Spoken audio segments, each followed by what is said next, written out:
Om.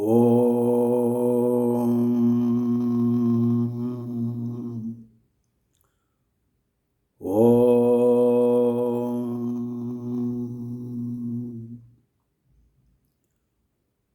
Om.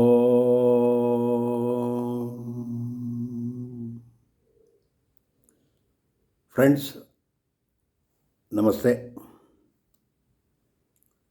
Today I am going to talk on a famous book, The Monk Who Sold His Ferrari. Basically, I am taking the inputs from this book.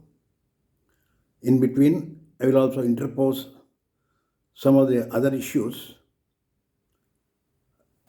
which are connected with the topic which we are going to deal therein. Robin Sharma, an Indian settled in US, is the author of this book. Sharma was the most electrifying professional speaker in North America. The Monk Who Sold His Ferrari, which became popular shortly after its publication. In fact, it hit the international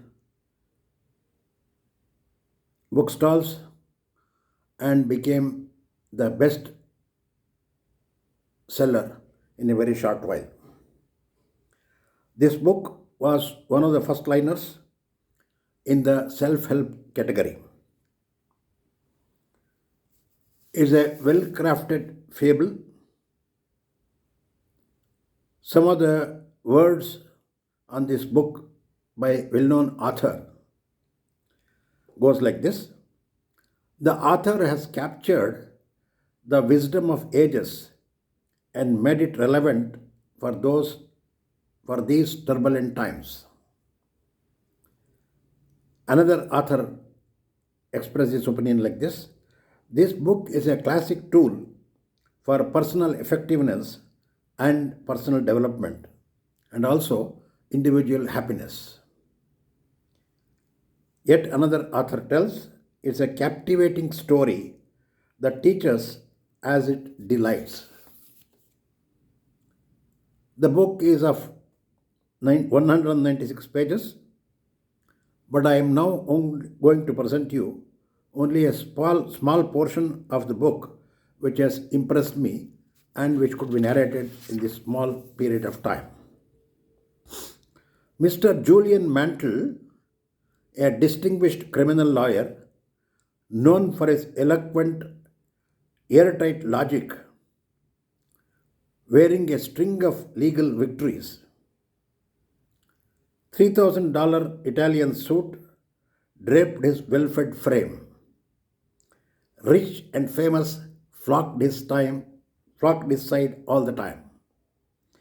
His outrageous courtroom theatrics used to appear in front pages of several newspapers and magazines. Julian Mantle was sitting on enormous success mount. He owned a private jet aircraft. He owned a spectacular mansion.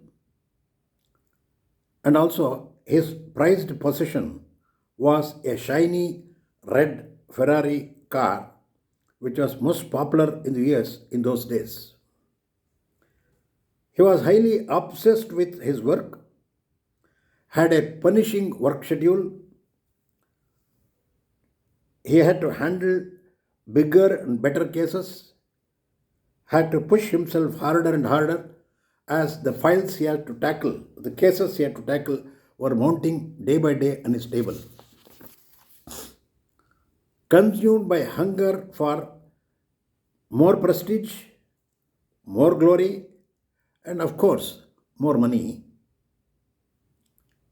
he was pushing himself to work more and more and put in more and more efforts.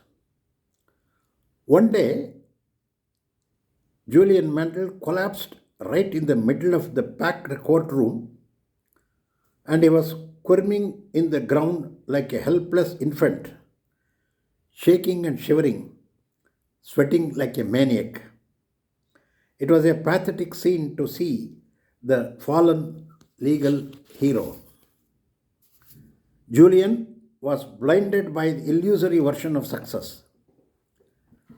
None of the expensive possessions ever satisfied him. Marriage failed, was in no speaking terms with his father, enveloped by emptiness, he had a massive heart attack. In fact, this reconnected him to his mortality. Julian's spark of life, however, began flickering.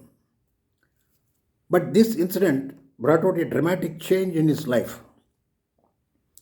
He gave up his legal profession, sold his mansion, sold his plain and private land, and even sold his dearest possession, Ferrari car. Then he headed towards India, the mystical land, to get some answers and simplify his life, to get answers to some of the fundamental questions about life and its management. As we all know, and we are very proud to be Indians, that India is a well known land containing treasures of wisdom since time immemorial. In fact, when you read the biography of Jesus Christ, I believe there is a gap of about maybe about 8 to 10 years, and it is not very clearly known where was Jesus Christ doing, or where was he located at that time. Many scholars believe that maybe he had gone to India to get some kind of guidance from the sages at the Himalayan area. While there is no definite proof for this, but this is what many of the scholars opine, because some of the quotations he makes in Bible is almost similar to the declarations in our Upanishads.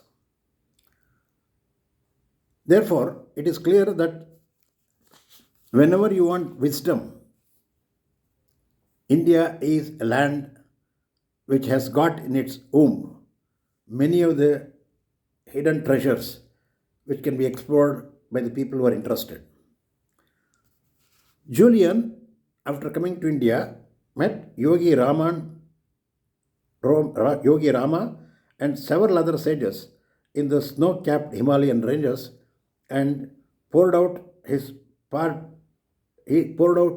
life to them and shared how his current crisis has occurred in his life, and he wants to know some definite answers as to how he has to shape his future life.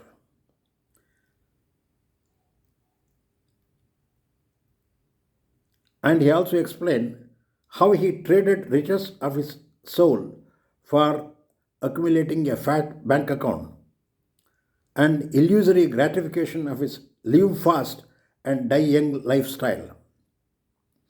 He expressed that he is now looking for inner harmony and lasting peace. Spent around 3 years in the company of the spiritual masters and was totally transformed. It was an incredible transformation.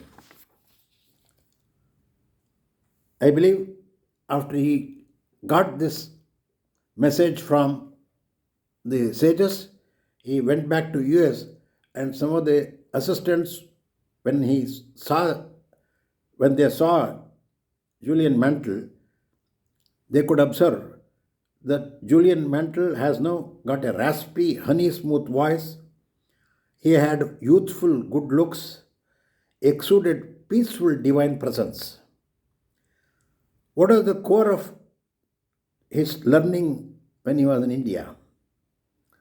He was able to understand who he really was and what life is all about. Developed a strong urge to begin a spiritual voyage to rekindle the spark he had lost. Then what did he learn? He learned that he has to stop chasing big pleasures but enjoy little ones. It could be like watching the stars, it could be dancing in a moonlit sky, etc.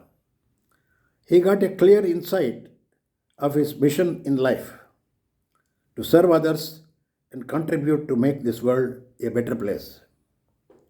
He absorbed holistic, ageless principles and timeless techniques, and he realized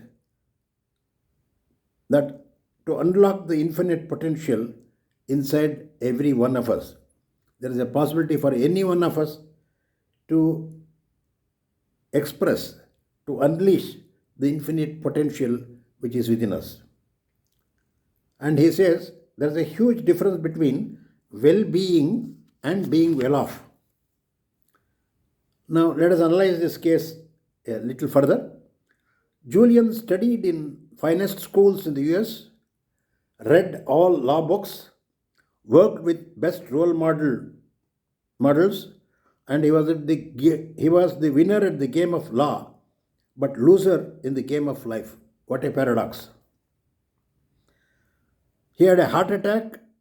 This was a personal wake-up call in his life. It was a defining moment. It was a second chance to live and live richer, inspired life.